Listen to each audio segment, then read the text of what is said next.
Magandang tanghali mga kabay. So ayan, meron po akong estimate dito mga kabay, 39415. Ayan. So ang model nito mga kabay, dito 5032. Ayan. So ang ano nito mga kabay, drill tsaka hammer. Wala po siyang chipping.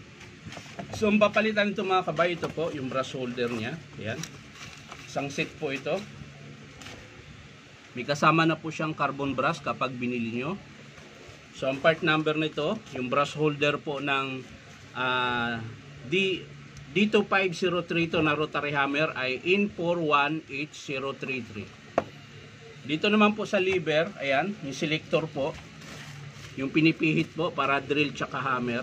So ang part number po noon mga kabay ay in417861. in417861. Yan po yung part number ng lever. So sa front housing naman mga kabay, ito ang part number niya ay in417729. Ayan.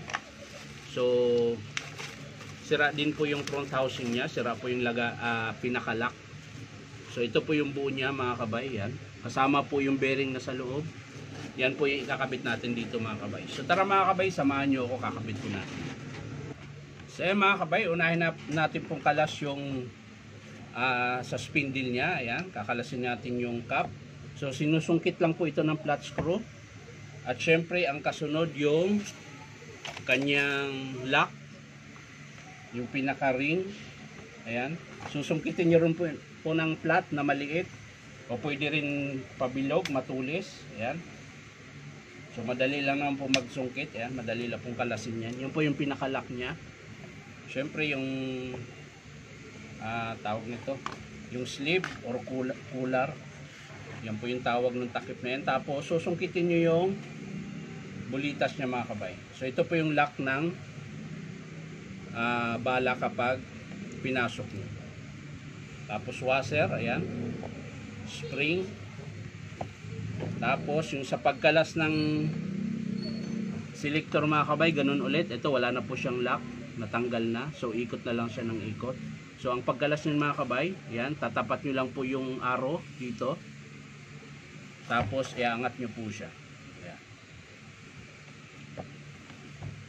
Tapos sisikwatin natin yung front housing. Dahil front housing lang po yung papalitan natin, ito lang po ang bubunutin natin. Ayan. So ang lilipat mo dito mga kabay sa bagong front housing, ito pong washer na nasa loob. Ayan. Ayan, masundot. Ayan po, nalaglag na. So ito, importante po ito mga kabay. Ayan. Ito po yung washer sa spindle. Ayan. Dito po yan nakakabit mga kabay. Ayan. At meron pa po isang washer na hindi nakalas. Ito naman ang washer sa intershaft. Ayan. Huwag nyo po itong kalimutan mga kabay. Kapag nagpalit kayo ng spindle or front housing. Ayan, maliit din po siya na washer. Ayan. Dito naman yan sa may intershaft. Nakakabit. Ayan. So pag wala po yan mga kabay, iba po yung andar niya. Hindi po maganda yung andar niya. So ayan, kakabit na po natin yung bagong housing. So hindi tayo maglagay ng grasa mga kabay dahil meron na pong grasa. Ito lang, yung suksukan ng intershaft, kailangan natin lagyan ng grasa.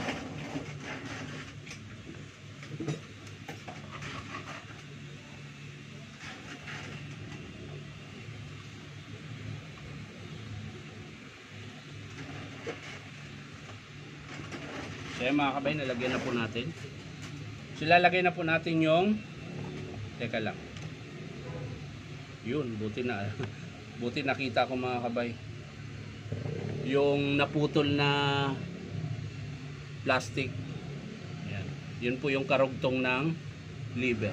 Pero okay lang din naman yan mga kabay, dahil plastic yan, madudurog lang po yan dito. Huwag lang yung bakal. Ayan, tulad nito, ito yung bagong lever na ipapalit natin mga kabayan, bakal po yan. Pag yan po nakalas, kaya kailangan hanapin nyo talaga yan kung saan to. So yan mga kabay, kakabit na po natin yung front housing. Yan. Siyempre, lagyan natin ng screw. Babalik natin yung kanyang screw na 4 na peraso.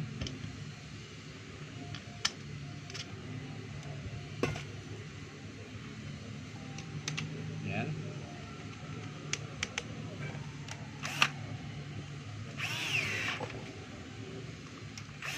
Masyadong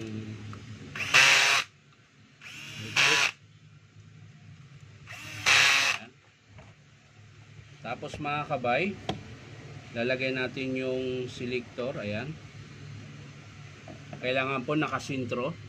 Ayan, yung pagsusuksukan ng lever, kailangan nakasintro po siya dyan, para paglagay nyo po dito ay hindi kayo mahirapan. Ayan. So sa paglagay mga kabay, kung paano nyo kinalas, ganun din po yung posisyon ng lever. Ayan. So kinalas natin kanina pa ganun yung arrow, so dyan din natin siya ilalagay. Ayan.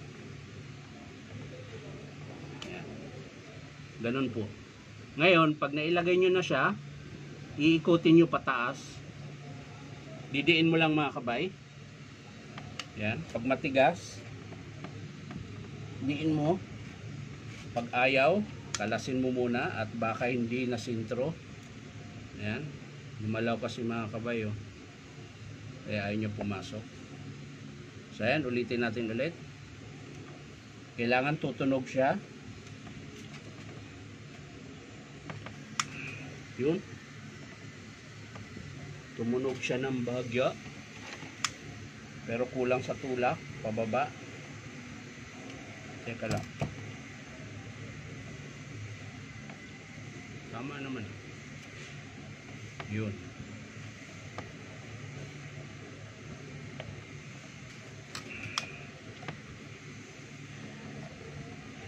Yun. Medyo matigas lang siya mga kabay. Yun. So ganun na po ang forma niya. Yan po yung drill. At pag inikot mo pababa, padiretso, ayan. Yan po yung hammer. So babalik lang natin sa drill. Ayan. Dahil hindi pa natin naikabit yung spring. So mauna tong spring mga kabay. Ayan. At washer. Ito po yung sumasalo ng bulitas. Ayan. Kaya po siya may uka dyan. Dyan po ilalagay yung bulitas.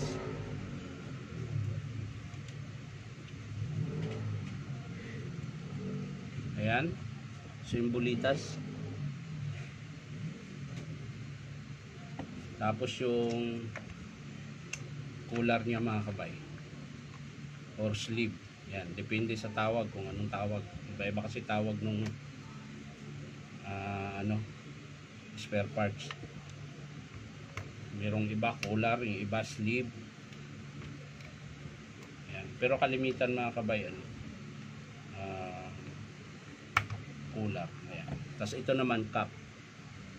So pag mga ganyan mga kabayan, minsan nahihirapan po yung nakakalas yung bala. Kapag ito yung pinaka labi niya ay para siyang napipitit pa loob. So, pag limbawang di na kayang ibalik, pwedeng katingin nyo yan mga kabay kapag di na gumagana yung lock. Ayan. So, ito mga kabay, di ko muna gagalawin dahil gumagana pa naman yung lock. Ayan, titesting natin. Yan, naglalak pa siya. Pero pag yan ay nabubunot na, subukan nyo yung sinabi ko na katingin nyo yung pinakalabi para hindi siya tatama sa cup. So, last natin ikabit mga kabay yung brush holder. Yung brush holder naman ang ikabit natin.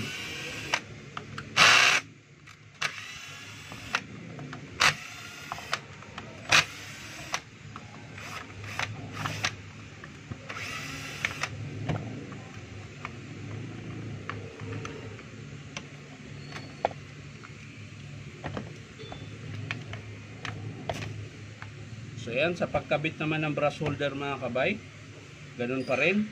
Sisikwatin nyo po itong lock na to. Yan, tapos iangat nyo. Yan po yung lock nya. At tapos yung screw. Yan. Kailangan nyo po munang makalas ito. bago nyo mahugot yung laglag pa brush holder. Ganon din po sa kabila mga kabay. Yan. Syempre iangat nyo yung spring ng carbon,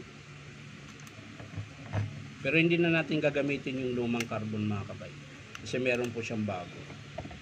Yan, iangat lang natin para pag hinugot natin yung brush holder hindi siya sasabit. Yan. O, diba? Ganun lang siya kadaling kalasin. So itong bago mga kabay, yan, kakabit na po natin yung bagong brush holder. Ayan. Kapag nalapat na po, sa kanyo tanggalin yung lock ng carbon. Ayan. Tapos babalik natin yung screw na dalawa na tinanggal natin kanina. Ayan, iigpitan natin. Ganon din po sa kabila mga kabay. Ayan.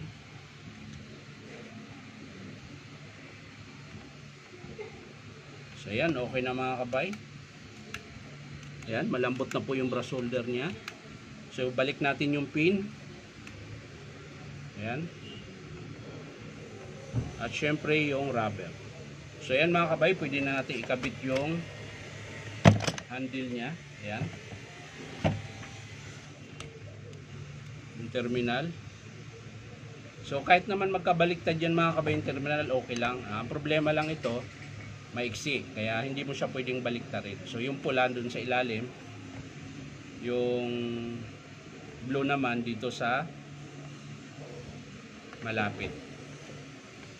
Ayan. So yan lang po forma niyan mga kabay. Sasara na po natin. Ayan. So yan mga kabay.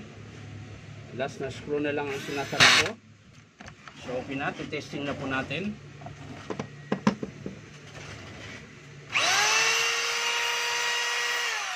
Hammer. So testing natin na may bala mga kabay.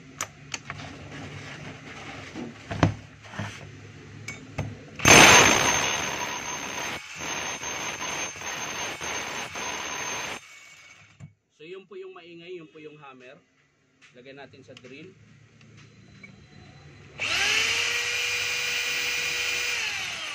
So yun po yung drill mga kabay, ikot lang siya na walang pumapalo. Kapag hammer mga kabay, ganito po siya.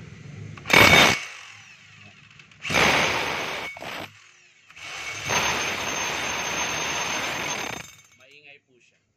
So okay na siya mga kabay. Ulitin ko lang yung pinalitan natin, front housing, brush holder, tsaka yung lever. Ayan. So yan lang mga kabay, maraming salamat sa panunood at palike and share na rin po. At syempre po mga kabay, baka naman po pwedeng subscribe nyo po ito aking YouTube account na Inong Tabay. So maraming